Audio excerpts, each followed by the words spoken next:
everyone! Welcome back to my channel. Ang gagawin natin ngayon ay itong climbing ladder ng TELCO Tower.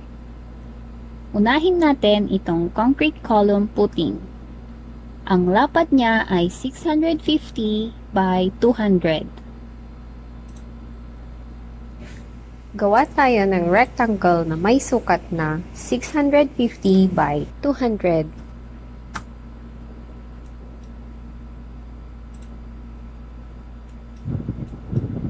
Sunod, itong C-channel na may sukat na 50 by 100 by 5 mm thickness.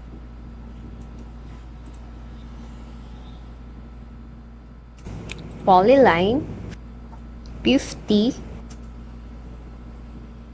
100, and 50. Then, i-offset natin ng 5. At mag-line tayo dito. Then, i-join natin. At i-move natin dito sa gitna.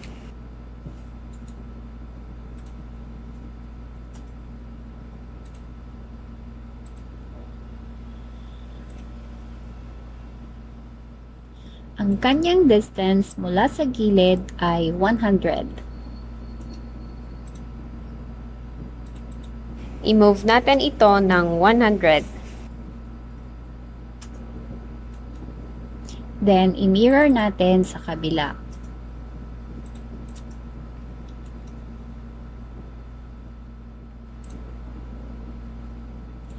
Next, gawin natin itong flat bar na welded to channel.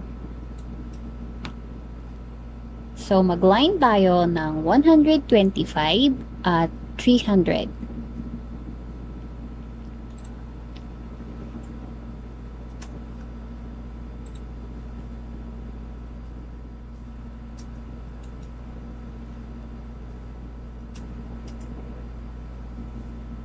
At i-mirror natin sa kabila. Then, mag-circle tayo gamit ang 2P. Tapos, i-trim natin.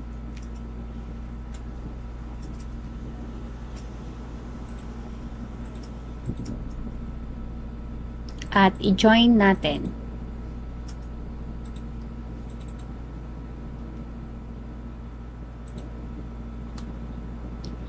Ngayon, ang kapal ng flat bar na ito ay 5 mm. So, i-offset natin ito ng 5.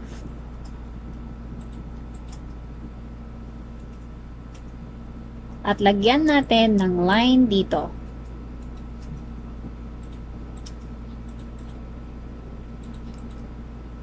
Then, i-join natin sila.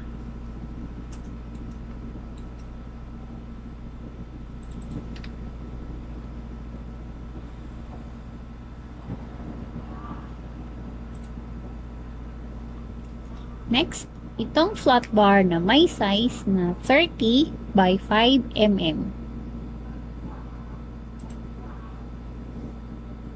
Gawa tayo ng rectangle na may sukat na 30 by 5. Ilagay natin ito dito sa gitna. At mag-copy tayo dito sa gilid. At i-mirror natin sa kabila. Then mag-copy tayo ng isa. At i-rotate natin ng 90 degrees. At ilagay natin dito sa gitna. Then i-move natin ng konti.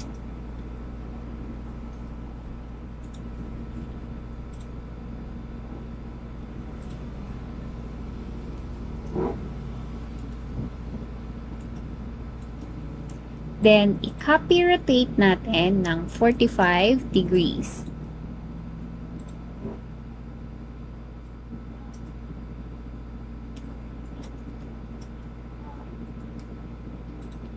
Tapos, i-mirror natin.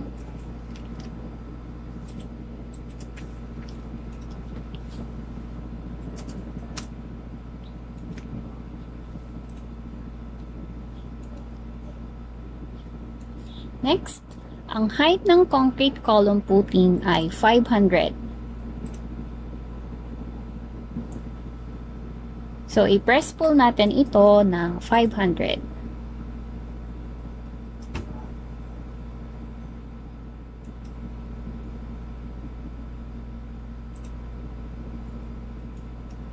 Ang height ng ladder ay 2,520 plus 23,510 is equal to 26,030. So, i-press pull natin ito ng 26,030.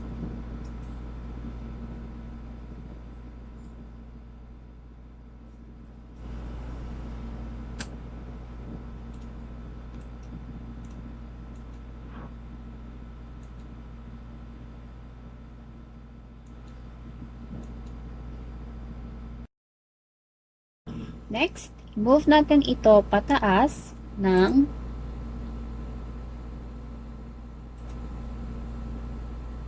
2,520.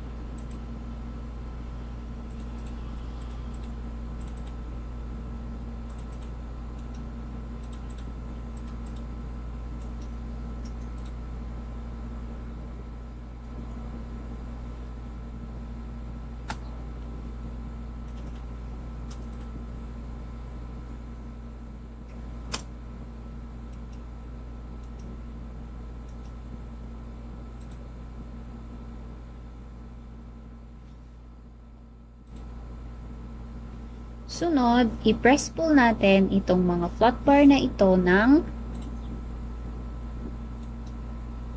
23,510.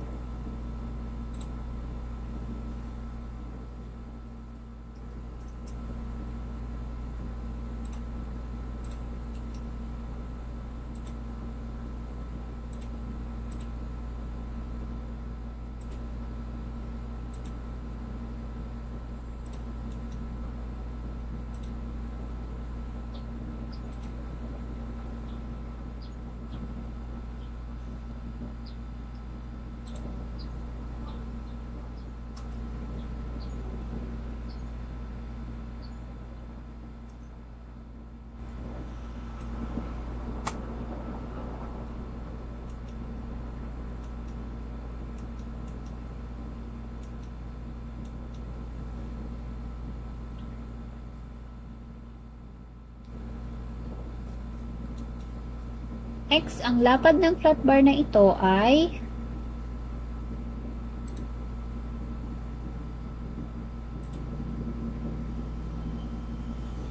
50 mm. So, i-press pull natin ito ng 50.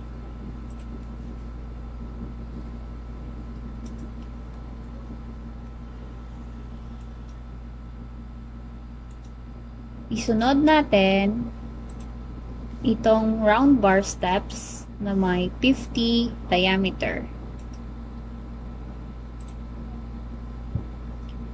So, mag-line muna tayo dito sa baba. Tapos, gawa tayo ng circle na may diameter na 50. At isip natin dito. Ngayon, i-move natin ito pataas ng 280.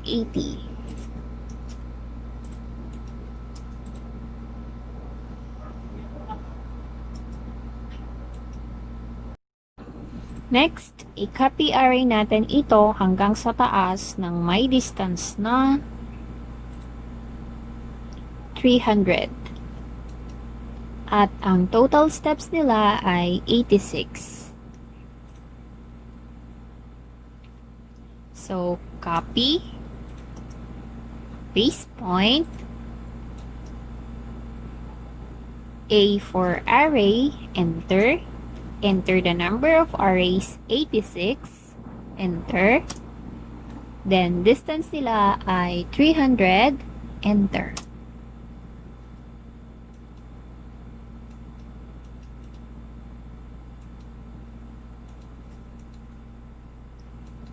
Next, i-copy area din natin ito pataas ng may distance na 1,020.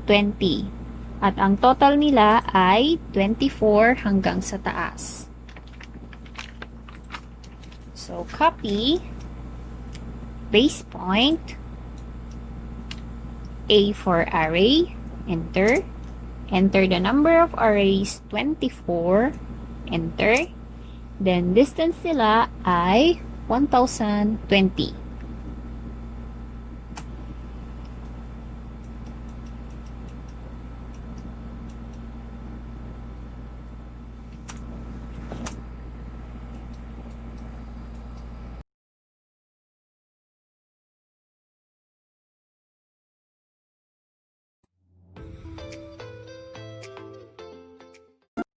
Para sa mas marami pang AutoCAD and REVIT lessons, i-click lamang ang subscribe button at notification bell para ma-update ka.